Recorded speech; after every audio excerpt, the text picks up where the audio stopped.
लीजिए सुनिए प्रेमचंद की लिखी कहानी कुसुम। साल भर की बात है, एक दिन शाम को हवा खाने जा रहा था कि महाशय नवीन से मुलाकात हो गई। मेरे पुराने दोस्त हैं, बड़े बेतकल्लुफ और मन चले। आगरे में मकान है, अच्छे कवि हैं।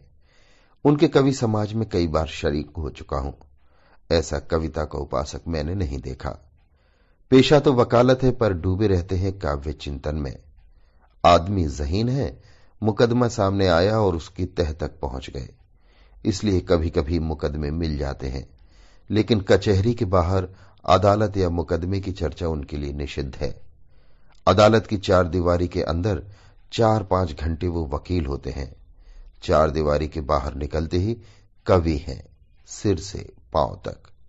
जब देखिए कवि मंडल जमा है, कवि चर्चा हो रही है, रचनाएं सुन रहे हैं, मस्त हो होकर झूम रहे हैं, और अपनी रचना सुनाते समय तो उन पर एक तल्लीनता सी छा जाती है। कंठ स्वर भी इतना मधुर है कि उनके पद बाण की तरह सीधे कलेजे में उतर जाते हैं। अध्यात्म में माधुर्य की सृष्टि करना, निर्गुण में सगुण की बहार दिखाना उनकी रचनाओं की विशेषता है। वो जब लखनऊ आते हैं, मुझे पहले सूचना दे दिया करते हैं। आज उन्हें अनायास लखनऊ में देखकर मुझे आश्चर्य हुआ। पूछा, आप यहां कैसे? कुशल तो है? मुझे आने की सूचना तक न दी। वो बोले, भाईजान एक जंजाल में फंस गया हूं, आपको सूचित करने का समय न था। फिर आपके घर को अपना घर समझता हूं। इस तकल्लुफ की क्या जरूरत है कि आप मेरे लिए कोई विशेष प्रबंध करें। मैं एक जरूरी मामले में आपको कष्ट देने आया हूं। इस वक्त की सैर को स्थगित कीजिए और चलकर मेरी विपत्ति कथा सुनिए। मैंने घबराकर कहा, आपने तो मुझे चिंता में डाल दिया। आप और विपत्ति कथा? मेरे लिए तो प्राण सूखे जाते हैं। घर चलिए, चित्त शांत हो तो सुनाऊं। बाल बच्चे तो अच्छी तरह से हैं? हाँ, सब अच्छी तरह हैं, वैसी कोई बात नहीं है। तो चलिए रेस्टोरेंट में कुछ जलपान तो कर लीजिए। नहीं भाई, इस वक्त मुझे जलपान नहीं सूझता। हम दोनों घर की ओर चले। घर पहुंचकर उनका हाथ मुंह धुलाया, शरबत पिलाया, इलायची पान खाकर उन्होंने अपनी विपत्ति कथा सुनानी शुरू की। कुसुम के विवाह में तो आप गए ही थे। उसके पहले भी आपने उसे देखा था। मेरा विचार है कि किसी सरल प्रकृति के युवक को आकर्षित करने के लिए जिन गुणों की जरूरत है, वे सब उसमें मौजूद है। आपका क्या ख्याल है? मैंने तत्परता से कहा, मैं आपसे कहीं ज्यादा कुसुम का प्रशंसक हूं। ऐसी लज्जाशील, सुघड़, सलीकेदार और विनोदनी बालिका मैंने दूसरी नहीं देखी। महाशय नवीन ने करुण स्वर में कहा, वही कुसुम आज अपने पति के निर्दय व्यवहार के कारण रो रो कर प्राण दे रही है। उसका गौना हुए 1 साल हो रहा है। इस बीच में वो 3 बार ससुराल गई, पर उसका पति उससे बोलता तक नहीं। उसकी सूरत से बेजार है। मैंने बहुत चाहा कि उसे बुलाकर दोनों में सफाई करा दूं, मगर न आता है, न मेरे पत्रों का उत्तर देता है। न जाने क्या गांठ पड़ गई है कि उसने इस बेदर्दी से आंखें फेर ली हैं। अब सुनता हूं उसका दूसरा विवाह होने वाला है। कुसुम का बुरा हाल हो रहा है। आप शायद उसे देखकर पहचान भी न सकें। रात दिन रोने के सिवा दूसरा काम नहीं है। इससे आप हमारी परेशानी का अनुमान कर सकते हैं। जिंदगी की सारी अभिलाषाएं मिटी जाती हैं। हमें ईश्वर ने पुत्र न दिया, पर हम अपनी कुसुम को पाकर संतुष्ट थे और अपने भाग्य को धन्य मानते थे। उसे कितने लाड़ प्यार से पाला, कभी उसे फूल की छड़ी से भी न छुआ। उसकी शिक्षा दीक्षा में कोई बात उठा न रखी। उसने बीए नहीं पास किया, लेकिन विचारों की प्रौढ़ता और ज्ञान विस्तार में किसी ऊंचे दर्जे की शिक्षित महिला से कम नहीं। आपने उसके लेख देखे हैं। मेरा ख्याल है बहुत कम देवियां वैसे लेख लिख सकती हैं। समाज, धर्म, नीति सभी विषयों में उसके विचार बड़े परिष्कृत हैं। बहस करने में तो वो इतनी पटु है कि मुझे आश्चर्य होता है। गृह प्रबंध में इतनी कुशल है कि मेरे घर का प्रायः सारा प्रबंध उसी के हाथ में था, किंतु पति की दृष्टि में वो पांव की धूली के बराबर भी नहीं। बार बार पूछता हूं, तूने उसे कुछ कह दिया है या क्या बात है? आखिर वो क्यों तुझसे इतना उदासीन है? इसके जवाब में रोकर यही कहती है, मुझसे तो उन्होंने कभी कोई बातचीत ही नहीं की। मेरा विचार है कि पहले दिन ही दोनों में कुछ मनमुटाव हो गया। वो कुसुम के पास आया होगा और उसने कुछ पूछा होगा। उसने हमारे शर्म के जवाब न दिया होगा। संभव है दो चार बातें और भी की हो। कुसुम ने सिर न उठाया होगा। आप जानते ही हैं वो कितनी शर्मीली है। बस पतिदेव रूठ गए होंगे। मैं तो कल्पना ही नहीं कर सकता कि कुसुम जैसी बालिका से कोई पुरुष उदासीन रह सकता है। लेकिन दुर्भाग्य का कोई क्या करे। दुखिया ने पति के नाम कई पत्र लिखे, पर उस निर्दयी ने एक का भी जवाब न दिया। सारी चिट्ठियां लौटा दी। मेरी समझ नहीं आता कि उस पाषाण हृदय को कैसे पिघलाऊं। मैं अब खुद तो उसे कुछ लिख नहीं सकता। आप ही कुसुम की प्राण रक्षा करें, नहीं तो शीघ्र ही उसके जीवन का अंत हो जाएगा और उसके साथ हम दोनों प्राणी भी सिधार जाएंगे। उसकी व्यथा अब नहीं देखी जाती। नवीन जी की आंखें सजल हो गईं। मुझे भी अत्यंत क्षोभ हुआ। उन्हें तसल्ली देता हुआ बोला, आप इतने दिनों इस चिंता में पड़े रहे, मुझे पहले ही क्यों ना कहा। मैं आज ही मुरादाबाद जाऊंगा और उस लौंडे की इस बुरी तरह खबर लूंगा कि वो भी याद करेगा। बच्चों को जबरदस्ती घसीट कर लाऊंगा और कुसुम के पैरों पर गिरा दूंगा। नवीन जी मेरे आत्मविश्वास पर मुस्कुराकर बोले, आप उससे क्या कहेंगे? ये न पूछिए, वशीकरण के जितने मंत्र हैं उन सभी की परीक्षा करूंगा। तो आप कदापि सफल न होंगे। वो इतना शीलवान, इतना विनम्र, इतना प्रसन्न मुख है, इतना मधुरभाषी है कि आप वहां से उसके भक्त होकर लौटेंगे। वो नित्य आपके सामने हाथ बांधे खड़ा रहेगा। उसकी सारी कठोरता शांत हो जाएगी। आपके लिए तो एक ही साधन है। आपके कलम में जादू है। आपने कितने ही युवकों को सन्मार्ग पर लगाया है। हृदय में सोई हुई मानवता को जगाना आपका हिस्सा है। मैं चाहता हूं आप कुसुम की ओर से एक ऐसा करुणाजनक, ऐसा दिल हिला देने वाला पत्र लिखे कि वो लज्जित हो जाए और उसकी प्रेम भावना सचेत हो उठे। मैं जीवन पर्यंत आपका आभारी रहूंगा। नवीन जी कवि ही तो ठहरे। इस तजवीज में वास्तविकता की अपेक्षा कवित्व ही की प्रधानता थी। आप मेरे कई गल्पों को पढ़कर रो पड़े हैं। इससे आपको विश्वास हो गया है कि मैं चतुर सपेरे की भांति जिस दिल को चाहूं नचा सकता हूं। आपको ये मालूम नहीं कि सभी मनुष्य कवि नहीं होते और न एक से भावुक। जिन गल्पों को पढ़कर आप रोए हैं, उन्हीं गल्पों को पढ़कर कितने ही सज्जनों ने विरक्त होकर पुस्तकें फेंक दी हैं। पर इन बातों का वो अवसर न था। वो समझते कि मैं अपना गला छुड़ाना चाहता हूं। इसलिए मैंने सहृदयता से कहा, आपको बहुत दूर की सूझी और मैं उस प्रस्ताव से सहमत हूं। और यद्यपि आपने मेरी करुण उत्पादक शक्ति का अनुमान करने में अतियुक्ति से काम लिया है, लेकिन मैं आपको निराश नहीं करूंगा। मैं पत्र लिखूंगा, यथाशक्ति उस युवक की न्याय बुद्धि को जगाने की चेष्टा भी करूंगा। लेकिन आप अनुचित न समझे तो पहले मुझे वो पत्र दिखा दे जो कुसुम ने अपने पति के नाम लिखे थे। उसने पत्र तो लौटा ही दिए हैं और यदि कुसुम ने उन्हें फाड़ नहीं डाला है तो उसके पास होंगे। इन पत्रों को देखने से मुझे ज्ञात हो जाएगा कि किन पहलुओं पर लिखने की गुंजाइश बाकी है।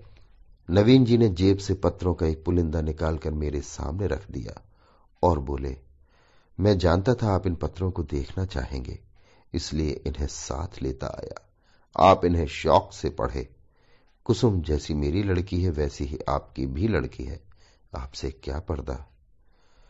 सुगंधित गुलाबी चिकने कागज पर बहुत ही सुंदर अक्षरों में लिखे हुए उन पत्रों को मैंने पढ़ना शुरू किया। मेरे स्वामी, मुझे यहां आए 1 सप्ताह हो गया, लेकिन आंखें पल भर के लिए भी नहीं झपकी। सारी रात करवटें बदलते बीत जाती हैं।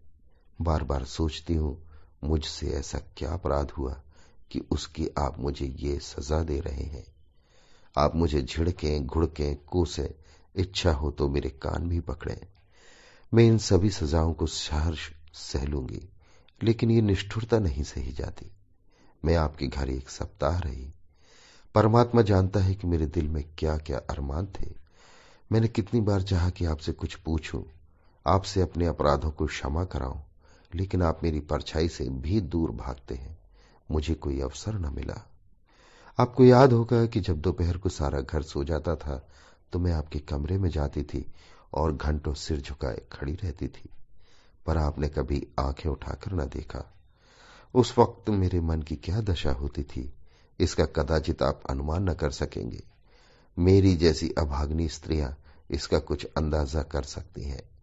मैंने अपनी सहेलियों से उनकी सुहागरात की कथाएं सुन सुनकर अपनी कल्पना में सुखों का जो स्वर्ग बनाया था, उसे आपने कितनी निर्दयता से नष्ट कर दिया। मैं आपसे पूछती हूं कि आपके ऊपर मेरा कोई अधिकार नहीं है। अदालत भी किसी अपराधी को दंड देती है तो उस पर कोई ना कोई अभियोग लगाती है, गवाहियां लेती है, उसका बयान सुनती है। आपने तो कुछ पूछा ही नहीं। मुझे अपनी खता मालूम हो जाती तो आगे के लिए सचेत हो जाती, आपके चरणों पर गिरकर कहती, मुझे क्षमादान दो। मैं शपथ पूर्वक कहती हूं कि मुझे कुछ नहीं मालूम। आप क्यों रुष्ट हो गए? संभव है आपने अपनी पत्नी में जिन गुणों के देखने की कामना की हो वो मुझ में ना हो। बेशक मैं अंग्रेजी नहीं पढ़ी, अंग्रेजी समाज रीति नीति से परिचित नहीं, न अंग्रेजी खेल ही खेलना जानती हूं। और भी कितनी ही त्रुटियां मुझ में होंगी। मैं मानती हूं कि मैं आपकी योग्य न थी। आपको मुझसे कहीं अधिक रूपवती, गुणवती, बुद्धिमती स्त्री मिलनी चाहिए थी। लेकिन मेरे देवता, दंड अपराधों का मिलना चाहिए, त्रुटियों का नहीं। फिर मैं तो आपके इशारे पर चलने को तैयार हूं। आप मेरी दिलजोई करें, फिर देखिए मैं अपनी त्रुटियों को कितनी जल्द पूरी कर लेती हूं। आपका प्रेम कटाक्ष मेरे रूप को प्रदीप्त, मेरी बुद्धि को तीव्र और मेरे भाग्य को बलवान कर देगा। वो विभूति पाकर मेरा कायाकल्प हो जाएगा। स्वामी, क्या आपने सोचा है आप ये क्रोध किस पर कर रहे हैं? वो अबला जो आपके चरणों पर पड़ी हुई है, आपसे क्षमादान मांग रही है, जो जन्म जन्मांतर के लिए आपकी चेरी है, क्या इस क्रोध को सहन कर सकती है? मेरा दिल बहुत कमजोर है। मुझे रुलाकर आपको पश्चाताप के सिवा और क्या हाथ आएगा? इस क्रोधाग्नि की एक चिंगारी मुझे भस्म कर देने के लिए काफी है। अगर आपकी ये इच्छा है कि मैं मर जाऊं तो मैं मरने के लिए तैयार हूं, केवल आपका इशारा चाहती हूं। अगर मेरे मरने से आपका चित्त प्रसन्न हो तो मैं बड़े हर्ष से अपने को आपके चरणों में समर्पित कर दूंगी। मगर इतने कहे बिना नहीं रहा जाता कि मुझ में 100 ऐब हो, पर एक गुण भी है। मैं दावा कर सकती हूं कि आपकी जितनी सेवा मैं कर सकती हूं उतनी कोई दूसरी स्त्री नहीं कर सकती। आप विद्वान हैं, उदार हैं, मनोविज्ञान के पंडित हैं। आपकी लौंडी आपके सामने खड़ी दया की भीख मांग रही है। क्या आप उसे द्वार से ठुकरा दीजिएगा? आपकी अपराधिनी कुसुम। ये पत्र पढ़कर मुझे रोमांच हुआ आया। ये बात मेरे लिए असह्य थी कि कोई स्त्री अपने पति की इतनी खुशामद करने पर मजबूर हो जाए। पुरुष अगर स्त्री से उदासीन रह सकता है तो स्त्री उसे क्यों नहीं ठुकरा सकती? ये दुष्ट समझता है कि विवाह ने एक स्त्री को उसका गुलाम बना दिया। वो उस अबला पर जितना अत्याचार चाहे करे, कोई उसका हाथ नहीं पकड़ सकता, कोई चूं भी नहीं कर सकता। पुरुष अपनी दूसरी, तीसरी, चौथी शादी कर सकता है। स्त्री से कोई संबंध न रखकर भी उस पर उसी कठोरता से शासन कर सकता है, पर जानता है कि स्त्री कुल मर्यादा के बंधनों में जकड़ी हुई है। उसे रो रो कर मर जाने के सिवा और कोई उपाय नहीं है। अगर उसे भय होता कि औरत भी उसकी ईंट का जवाब पत्थर से नहीं, ईंट से भी नहीं, केवल थप्पड़ से दे सकती है, तो उसे कभी इस बदमिजाजी का साहस न होता। बेचारी स्त्री कितनी विवश है। शायद मैं कुसुम की जगह होता तो इस निष्ठुरता का जवाब इसकी 10 गुनी कठोरता से देता, उसकी छाती पर मूंग दलता, संसार के हंसने की जरा भी चिंता न करता। समाज अबलाओं पर इतना जुल्म देख सकता है और चूतक नहीं करता। उसके रोने या हंसने की मुझे जरा भी परवाह न होती। अरे अभागे युवक, तुझे खबर नहीं तू अपने भविष्य की गर्दन पर कितनी बेदर्दी से छुरी फेर रहा है। ये वो समय है जब पुरुष को अपने प्रणय भंडार से स्त्री के माता पिता, भाई बहन, सखी सहेलियां सभी के प्रेम की पूर्ति करनी पड़ती है। अगर पुरुष में ये सामर्थ्य नहीं है तो स्त्री की क्षुधित आत्मा को कैसे संतुष्ट रख सकेगा? परिणाम वही होगा जो बहुधा होता है। अबला कुढ़ कुढ़ कर मर जाती है। यही वो समय है जिसकी स्मृति जीवन में सदैव के लिए मिठास पैदा करती है। स्त्री की प्रेम शुदा इतनी तीव्र होती है कि वो पति का स्नेह पाकर अपना जीवन सफल समझती है और इस प्रेम के आधार पर जीवन के सारे कष्टों को हंस खेल कर सह लेती है। यही वो समय है जब हृदय में प्रेम का बसंत आता है और उसमें नई नई आशा कोपलें निकलने लगती हैं। ऐसा कौन निर्दयी है जो इस ऋतु में उस वृक्ष पर कुल्हाड़ी चलाएगा। यही वो समय है जब शिकारी किसी पक्षी को उसके बसेरे से लाकर पिंजरे में बंद कर देता है। क्या वो उसकी गर्दन पर छुरी चलाकर उसका मधुर गान सुनने की आशा रखता है। मैंने दूसरा पत्र पढ़ना शुरू किया। मेरे जीवन धन, 2 सप्ताह जवाब की प्रतीक्षा करने के बाद आज फिर ये उल्हाना देने बैठी हूं। जब मैंने वो पत्र लिखा था तो मेरा मन गवाही दे रहा था कि उसका उत्तर जरूर आएगा। आशा के विरुद्ध आशा लगाए हुए थी। मेरा मन अब भी इसे स्वीकार नहीं करता कि जानबूझकर इसका उत्तर नहीं दिया गया। कदाचित आपको अवकाश नहीं मिला, या ईश्वर न करे कहीं आप अस्वस्थ तो नहीं हो गए। किससे पूछूं? इसी विचार से ही मेरा हृदय कांप रहा है। मेरी ईश्वर से यही प्रार्थना है कि आप प्रसन्न और स्वस्थ हो। पत्र मुझे ना लिखे ना सही, रोकर चुप ही तो हो जाऊंगी। आपको ईश्वर का वास्ता है, अगर आपको किसी प्रकार का कष्ट हो तो मुझे तुरंत पत्र लिखिए। मैं किसी को साथ लेकर आ जाऊंगी। मर्यादा और परिपाटी के बंधनों से मेरा जी घबराता है। ऐसी दशा में भी यदि आप मुझे अपनी सेवा से वंचित रखते हैं तो आप मुझसे मेरा वो अधिकार छीन रहे हैं जो मेरे जीवन की सबसे मूल्यवान वस्तु है। मैं आपसे कुछ नहीं मांगती। आप मुझे मोटा से मोटा खिलाइए, मोटे से मोटा पहनाइए, मुझे जरा भी शिकायत न होगी। मैं आपके साथ घोर से घोर विपत्ति में भी प्रसन्न रहूंगी। मुझे आभूषणों की लालसा नहीं, धन बटोरने की लालसा नहीं। मेरे जीवन का उद्देश्य केवल आपकी सेवा करना है, यही उसका ध्येय है। मेरे लिए दुनिया में कोई देवता नहीं, कोई गुरु नहीं, कोई हाकिम नहीं। मेरे देवता आप हैं, मेरे गुरु आप हैं, मेरे राजा आप हैं। मुझे अपने चरणों से न हटाइए, मुझे ठुकराइए नहीं। मैं सेवा और प्रेम में फूल लिए, कर्तव्य और व्रत की भेंट आंचल में सजाए आपकी सेवा में आई हूं। मुझे भेंट को, इन फूलों को अपने चरणों में रखने दीजिए। उपासक का काम तो पूजा करना है। देवता उसकी पूजा स्वीकार करता है या नहीं, ये सोचना उसका धर्म नहीं। मेरे सरताज, शायद आपको पता नहीं आजकल मेरी क्या दशा है। यदि मालूम होता तो आप इस निष्ठुरता का व्यवहार न करते। आप पुरुष हैं, आपके हृदय में दया है, सहानुभूति है, उदारता है। मैं विश्वास नहीं कर सकती कि आप मुझ जैसी नाचीज पर क्रोध कर सकते हैं। मैं आपकी दया की योग्य हूं। कितनी दुर्बल, कितनी अपंग, कितनी बेजुबान। आप सूर्य हैं, मैं अणु हूं। आप अग्नि हैं, मैं तृण हूं। आप राजा हैं, मैं भिखारिन हूं। क्रोध तो बराबर वालों पर करना चाहिए। मैं भला आपके क्रोध का आघात कैसे सह सकती हूं। अगर आप समझते हैं कि मैं आपकी सेवा की योग्य नहीं हूं तो मुझे अपने हाथों से विष का प्याला दे दीजिए। मैं उसे सुधा समझकर सिर आंखों से लगाऊंगी और आंखें बंद करके पी जाऊंगी। जब ये जीवन आपकी भेंट हो गया तो आप मारें या जिलाएं, ये आपकी इच्छा पर है। मुझे यही संतोष काफी है कि मेरी मृत्यु से आप निश्चिंत हो गए। मैं तो इतना ही जानती हूं कि मैं आपकी हूं और सदैव आपकी रहूंगी। इस जीवन में ही नहीं बल्कि अनंत तक। अभाग्नि, कुसुम। ये पत्र पढ़कर मुझे कुसुम पर झुंझलाहट आने लगी और उस लौंडे से तो घृणा हो गई। माना तुम स्त्री हो, आजकल की प्रथानुसार पुरुष को तुम्हारे ऊपर हर तरह का अधिकार है, लेकिन नम्रता की भी तो कोई सीमा होती है। स्त्री में कुछ तो मान, कुछ अकड़ होनी चाहिए। अगर पुरुष उससे ऐंठता है तो उसे भी चाहिए कि उसकी बात न पूछे। स्त्रियों को धर्म और त्याग का पाठ पढ़ा पढ़ाकर हमने उनके आत्मसम्मान और आत्मविश्वास दोनों ही का अंत कर दिया। अगर पुरुष स्त्री का मोहताज नहीं तो स्त्री भी पुरुष की मोहताज क्यों हो। ईश्वर ने पुरुष को हाथ दिए हैं तो क्या स्त्री को उससे वंचित कर रखा है। पुरुष के पास बुद्धि है तो क्या स्त्री अबोध है। इसी नम्रता ने तो मर्दों का मिजाज आसमान पर पहुंचा दिया। पुरुष रूठ गया तो स्त्री के लिए मानो प्रलय आ गई।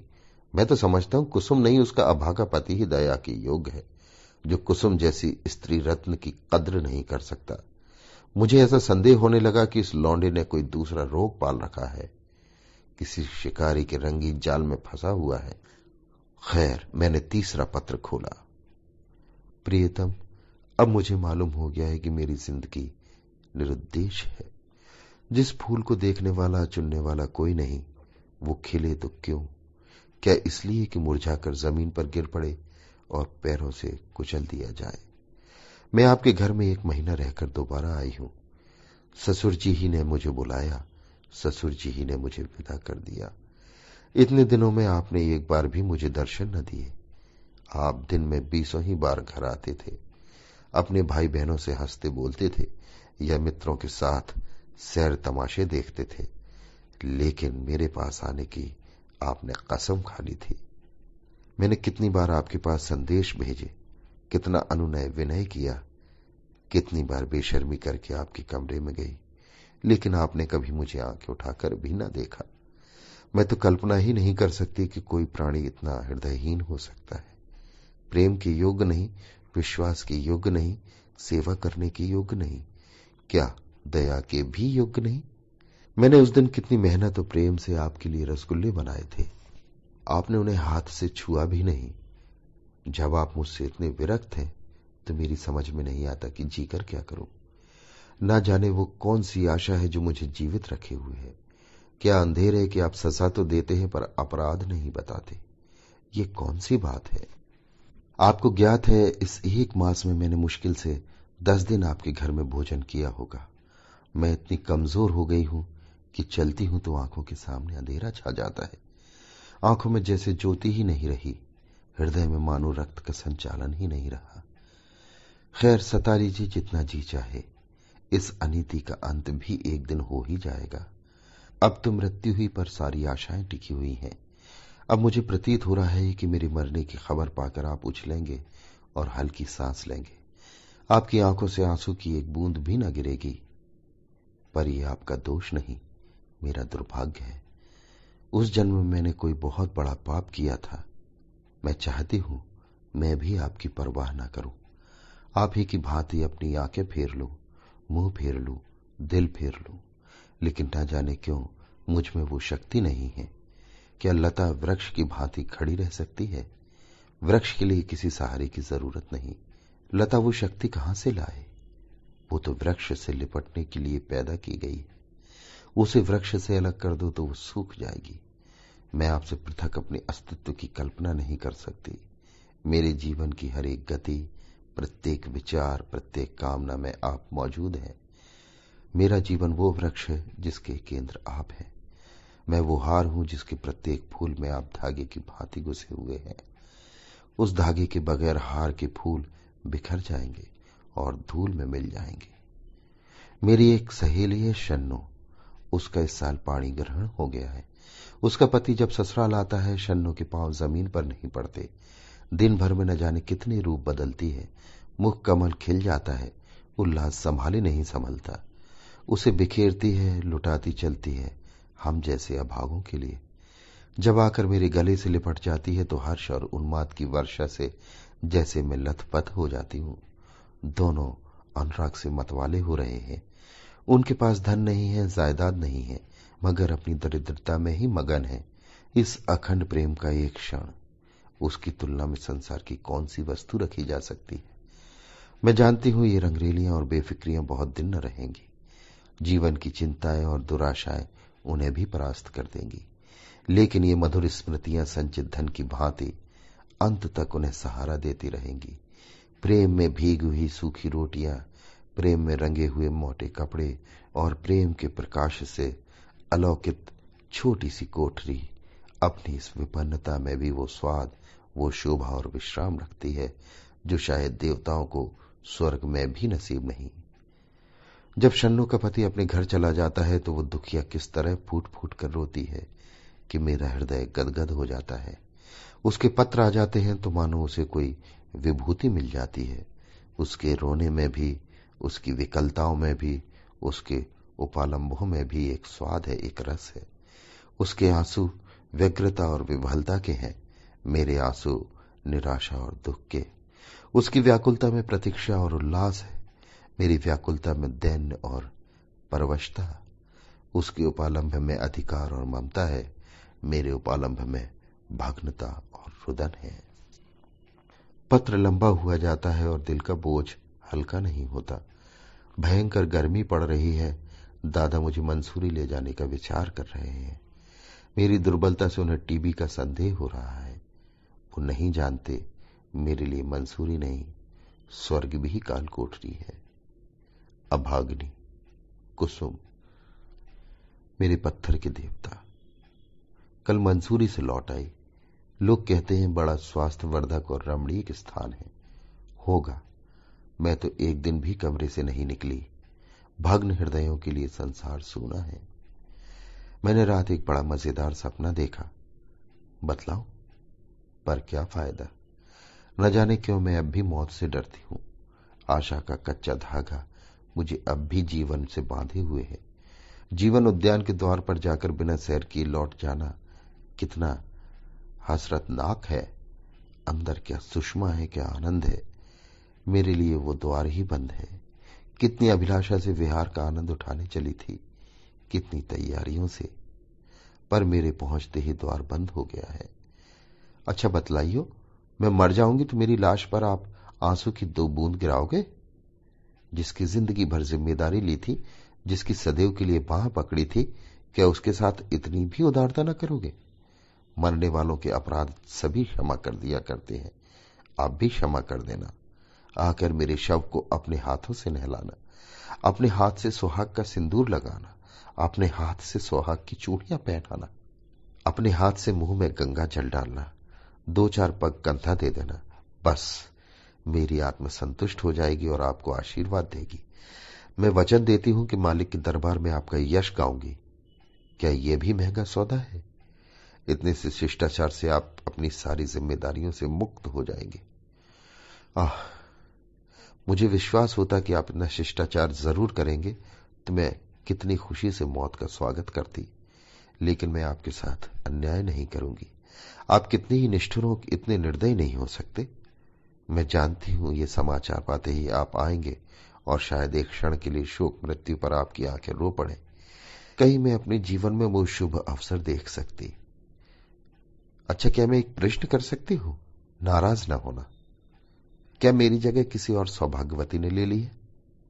अगर ऐसा है तो बधाई। जरा उसका चित्र मेरे पास भेज देना। मैं उसकी पूजा करूंगी, उसके चरणों पर शीश नवाऊंगी। मैं जिस देवता को प्रसन्न न कर सकी, उसी देवता से उसने वरदान प्राप्त कर लिया। ऐसी सौभाग्नि के तो चरण धो धोकर पीना चाहिए। मेरी हार्दिक इच्छा है कि आप उसके साथ सुखी रहें। यदि मैं उस देवी की कुछ सेवा कर सकती, परोक्ष न सही अपरोक्ष रूप से ही आपके कुछ काम आ सकती। आप मुझे केवल उसका शुभ नाम और स्थान बता दो। मैं सिर के बल दौड़ी हुई उसके पास जाऊंगी और कहूंगी, देवी तुम्हारी लौंडी हूं इसलिए कि तुम मेरे स्वामी की प्रेमिका हो। मुझे अपने चरणों में शरण दो।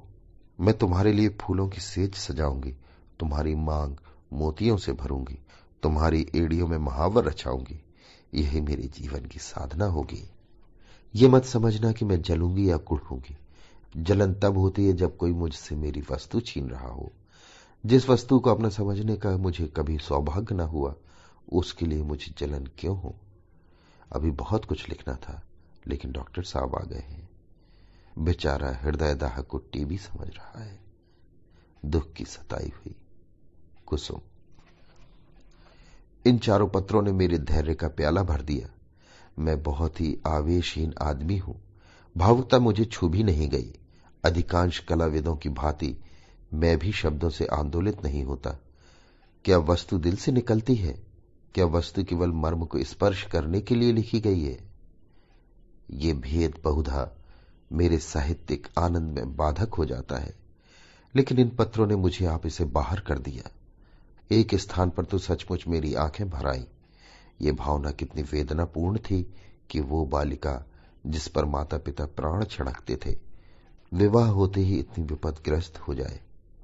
विवाह क्या हुआ, मानो उसकी चिता बनी या उसकी मौत का परवाना लिखा गया। इसमें संदेह नहीं कि ऐसी वैवाहिक दुर्घटनाएं कम होती हैं, लेकिन समाज की वर्तमान दशा में उनकी संभावना बनी रहती है। जब तक स्त्री पुरुष के अधिकार समान न होंगे, ऐसे आघात नित्य होते रहेंगे। दुर्बल को सताना कदाचित प्राणियों का स्वभाव है। काटने वाले कुत्तों से लोग दूर भागते हैं। सीधे कुत्तों पर बाल वृंद विनोद के लिए पत्थर फेंकते हैं।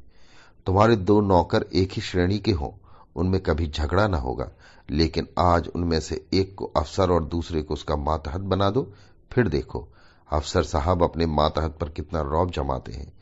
सुखमय दाम्पत्य की नींव अधिकार साम्य ही पर रखी जा सकती है। इस वैषम्य में प्रेम का निवास हो सकता है, मुझे तो इसमें संदेह है। हम आज जिसे स्त्री पुरुष में प्रेम कहते हैं वो वही प्रेम है जो स्वामी को अपने पशु से होता है। पशु सिर झुकाए काम किए चला जाए, स्वामी उसे भूसा और खली भी देगा, उसकी देह भी सहलाएगा, उसे आभूषण भी पहनाएगा, लेकिन जानवर ने जरा चाल धीमी की, जरा गर्दन टेढ़ी की कि मालिक का चाबुक पीठ पर पड़ा। इसे प्रेम नहीं कहते। खैर, मैंने 5वां पत्र खोला। जैसा मुझे विश्वास था आपने मेरे पिछले पत्र का उत्तर न दिया। इसका खुला हुआ अर्थ यह है कि आपने मुझे परित्याग करने का संकल्प कर लिया है। जैसी आपकी इच्छा। पुरुष के लिए स्त्री पांव की जूती है, स्त्री के लिए तो पुरुष देवतुल्य है, बल्कि देवता से भी बढ़कर। विवेक का उदय होते ही वो पति की कल्पना करने लगती है। मैंने भी वही किया। जिस समय मैं गुड़िया खेलती थी उसी समय आपने गुड्डी के रूप में मनुदेश में प्रवेश किया। मैंने आपके चरणों को पखारा, माला फूल और नैवेद्य से आपका सत्कार किया। कुछ दिनों बाद कहानियां सुनने और पढ़ने की चाट पड़ी। तब आप कथाओं के नायक के रूप में मेरे घर आए। मैंने आपको हृदय में स्थान दिया। बाल्यकाल से ही आप किसी न किसी रूप में मेरे जीवन में घुसे हुए थे। मेरी भावनाएं मेरे अनंत काल की गहराइयों तक पहुंच गई। मेरे अस्तित्व का एक एक अणु उन भावनाओं से गुथा हुआ है। उन्हें दिल से निकाल डालना सहज नहीं है। उसके साथ मेरे जीवन के परमाणु भी बिखर जाएंगे। लेकिन आपकी यही इच्छा है तो यही सही। मैं आपकी सेवा में सब कुछ करने को तैयार थी। अभाव और विपन्नता का तो कहना ही क्या। मैं तो अपने को मिटा देने को भी राजी थी। आपकी सेवा में मिट जाना ही मेरे जीवन का उद्देश्य था। मैंने लज्जा और संकोच का परित्याग किया, आत्मसम्मान को पैरों से कुचला। लेकिन आप मुझे स्वीकार नहीं करना चाहते। मजबूर हूं। आपका कोई दोष नहीं। अवश्य मुझसे कोई ऐसी बात हो गई है जिसने आपको इतना कठोर बना दिया है। आप उसे जबान पर लाना भी उचित नहीं समझते। मैं इस निष्ठुरता के सिवा और हर एक सजा झेलने को तैयार थी। आपके हाथ से जहर का प्याला लेकर पी जाने में मुझे विलंब न होता, किंतु विधि की गति निराली है। मुझे पहले इस सत्य को स्वीकार करने में बाधा थी कि स्त्री पुरुष की दासी है। मैं उसे पुरुष की सहचरी अर्धांगिनी समझती थी, पर अब मेरी आंखें खुल गई। मैंने कई दिन हुए एक पुस्तक में पढ़ा था कि आदिकाल में स्त्री पुरुष की उसी तरह संपत्ति थी जैसे गाय बैल या खेती बाड़ी। पुरुष को अधिकार था स्त्री को बेचे, गिरवी रखे या मार डाले। विवाह की प्रथा उस समय केवल ये थी कि वर पक्ष अपने सूर सामंतों को लेकर सशस्त्र आता था और कन्या को उड़ा ले जाता था। कन्या के साथ कन्या के घर में रुपया पैसा, अनाज या पशु जो कुछ उसके हाथ लग जाता था उसे भी उठा ले जाता था। वो स्त्री को अपने घर ले जाकर उसके पैरों में बेड़ियां डालकर घर के अंदर बंद कर देता था। उसके आत्मसम्मान के भावों को मिटाने के लिए ये उपदेश दिया जाता था कि पुरुष ही उसका देवता है। सुहाग स्त्री की सबसे बड़ी विभूति है। आज कई हजार वर्षों के बीतने के बाद भी पुरुष के उस मनोभाव में कोई परिवर्तन नहीं हुआ। पुरानी सभी प्रथाएं कुछ विकृत या संस्कृति के रूप में मौजूद हैं। आज मुझे मालूम हुआ कि उस लेखक ने स्त्री समाज की दशा का कितना सुंदर निरूपण किया था। अब आपसे मेरा सविनय अनुरोध है और यही अंतिम अनुरोध है कि आप मेरे पत्रों को लौटा दें। आपके दिए हुए गहने और कपड़े अब मेरे किसी काम के नहीं। इन्हें अपने पास रखने का मुझे कोई अधिकार नहीं। आप जिस समय चाहें वापस मंगवा लें। मैंने उन्हें एक पिटारी में बंद करके अलग रख दिया है। उसकी सूची भी वहीं रखी हुई है, मिला लीजिएगा। आज से आप मेरी जबान या कलम से कोई शिकायत न सुनेंगे। इस भ्रम को भूलकर भी दिल में स्थान न दीजिएगा कि मैं आपसे बेवफाई या विश्वासघात करूंगी। मैं इसी घर में कुड़कुड़ कर मर जाऊंगी, पर आपकी ओर से मेरा मन कभी मैला न होगा। मैं जिस जलवायु में पली हूं उसका मूल तत्व है पति में श्रद्धा। ईर्ष्या जलन भी उस भावना को मेरे दिल से नहीं निकाल सकती। मैं आपकी कुल मर्यादा की रक्षिका हूं। उस अमानत में जीते जी खयानत न करूंगी। अगर मेरे बस में होता तो मैं उसे भी वापस कर देती, लेकिन यहां मैं मजबूर हूं और आप भी मजबूर हैं। मेरी ईश्वर से यही विनती है कि आप जहां रहें कुशल रहें। जीवन में मुझे सबसे कटु अनुभव जो हुआ वो यही है कि नारी जीवन अधम है, अपने लिए, अपने माता पिता के लिए, अपने पति के लिए। उसकी कद्र न माता के घर में है न पति के घर में। मेरा घर शोकागार बना हुआ है। अम्मा रो रही हैं, दादा रो रहे हैं, कुटुंब के लोग रो रहे हैं। एक मेरी जात से लोगों को कितनी मानसिक वेदना हो रही है। कदाचित वे सोचते होंगे कुल मिलाती ये कन्या मर गई होती तो अच्छा होता, मगर सारी दुविधा एक तरफ हो जाए, आपका प्यार मैं नहीं पा सकती। आप मेरे प्रभु हैं, आपका फैसला अटल है, उसकी कहीं अपील नहीं, कहीं फरियाद नहीं। खैर, आज से ये कांड समाप्त हुआ। अब मैं हूं और मेरा दलित भग्न हृदय। हसरत यही है कि आपकी कुछ सेवा न कर सकी। अभाग्नि कुसुम। मालूम नहीं मैं कितनी देर तक मूक वेदना की दशा में बैठा रहा कि महाशय नवीन बोले, आपने इन पत्रों को पढ़कर क्या निश्चय किया? मैंने रोते हुए हृदय से कहा, अगर इन पत्रों ने उस नर पिशाच के दिल पर कोई असर न किया तो मेरा पत्र भला क्या असर करेगा? इससे अधिक करुणा और वेदना मेरी शक्ति के बाहर है। ऐसा कौन सा धार्मिक भाव है जिसे इन पत्रों में स्पर्श न किया गया हो? दया, लज्जा, तिरस्कार, न्याय, मेरे विचार में तो कुसुम ने कोई पहलू नहीं छोड़ा। मेरे लिए अब यही अंतिम उपाय है कि मैं उस शैतान के सिर पर सवार हो जाऊं और उससे मुंह दर मुंह बात करके समस्या की तह तक पहुंचने की चेष्टा करूं। अगर उसने मुझे कोई संतोषप्रद उत्तर न दिया तो मैं उसका और अपना खून एक कर दूंगा। या तो मुझी को फांसी होगी या वही काले पानी जाएगा। कुसुम ने जिस धैर्य और साहस से काम लिया है वो सराहनीय है। आप उसे सांत्वना दीजिएगा। मैं आज रात की गाड़ी से मुरादाबाद जाऊंगा और परसों तक जैसी कुछ परिस्थिति होगी उसकी आपको सूचना दूंगा। मुझे तो ये कोई चरित्रहीन और बुद्धिहीन युवक मालूम होता है। मैं उस बहक में जाने क्या क्या बकता रहा। इसके बाद हम दोनों भोजन करके स्टेशन गए। वो आगरे गए, मैंने मुरादाबाद का रास्ता लिया। उनके प्राण अब भी सूखे जाते थे कि क्रोध के आवेश में मैं कोई पागलपन न कर बैठूं। मेरे बहुत समझाने पर उनका चित्त शांत हुआ। मैं प्रातःकाल मुरादाबाद पहुंचा और जांच शुरू कर दी। इस युवक के चरित्र के विषय में मुझे जो संदेह था वो गलत निकला। मोहल्ले में, कॉलेज में, इष्ट मित्रों में सभी उसके प्रशंसक थे। अंधेरा और गहरा होता हुआ जान पड़ा। संध्या समय में उसके घर जा पहुंचा। जिस निष्कपट भाव से वो दौड़कर मेरे पैरों पर झुका है वो मैं नहीं भूल सकता। ऐसा वाक्चतुर, ऐसा सुशील और विनीत युवक मैंने नहीं देखा। बाहर और भीतर में इतना आकाश पाताल का अंतर मैंने कभी न देखा था। मैंने कुशल क्षेम और शिष्टाचार के 2-4 वाक्यों के बाद पूछा, तुमसे मिलकर चित्त प्रसन्न हुआ, लेकिन आखिर कुसुम ने क्या अपराध किया है जिसका तुम उसे इतना कठोर दंड दे रहे हो? उसने तुम्हारे पास कई पत्र लिखे, तुमने एक का उत्तर न दिया। वो 2-3 बार यहां भी आई, पर तुम उससे बोले तक नहीं। क्या उस निर्दोष बालिका के साथ तुम्हारा ये अन्याय नहीं है? युवक ने लज्जित भाव से कहा, बहुत अच्छा होता कि आपने इस प्रश्न को ना उठाया होता। उसका जवाब देना मेरे लिए मुश्किल है। मैंने तो इसे आप लोगों के अनुमान पर छोड़ दिया था, लेकिन इस गलत फहमी को दूर करने के लिए मुझे विवश होकर कहना पड़ेगा। ये कहते कहते वो चुप हो गया। बिजली की बत्ती पर भांति भांति के कीट पतंगे जमा हो गए थे। कई झींगुर उछल उछल कर मुंह पर आ जाते थे और जैसे मनुष्य पर अपनी विजय का परिचय देकर उड़ जाते थे। एक बड़ा सा अखफोड़ भी मेज पर बैठा था और शायद जस्त मारने के लिए अपनी देह तौल रहा था। युवक ने एक पंखा लाकर मेज पर रख दिया। उसने विजयी कीट पतंगों को दिखा दिया कि मनुष्य इतना निर्बल नहीं है जितना वे समझ रहे थे। एक क्षण में मैदान साफ हो गया और हमारी बातों में दखल देने वाला कोई न रहा। युवक ने सकचाते हुए कहा, संभव है आप मुझे अत्यंत लोभी, कमीना और स्वार्थी समझे, लेकिन यथार्थ यह है कि इस विवाह से मेरी वो अभिलाषा न पूरी हुई जो मुझे प्राणों से भी प्रिय थी। मैं विवाह पर रजामंद न था, अपने पैरों में बेड़ियां न डालना चाहता था, किंतु जब महाशय नवीन बहुत पीछे पड़ गए और उनकी बातों से मुझे ये आशा हुई कि वो सब प्रकार से मेरी सहायता करने को तैयार है, तब मैं राजी हो गया। पर विवाह होने के बाद उन्होंने मेरी बात भी न पूछी, मुझे एक पत्र भी न लिखा कि कब तक वो मुझे विलायत भेजने का प्रबंध कर सकेंगे।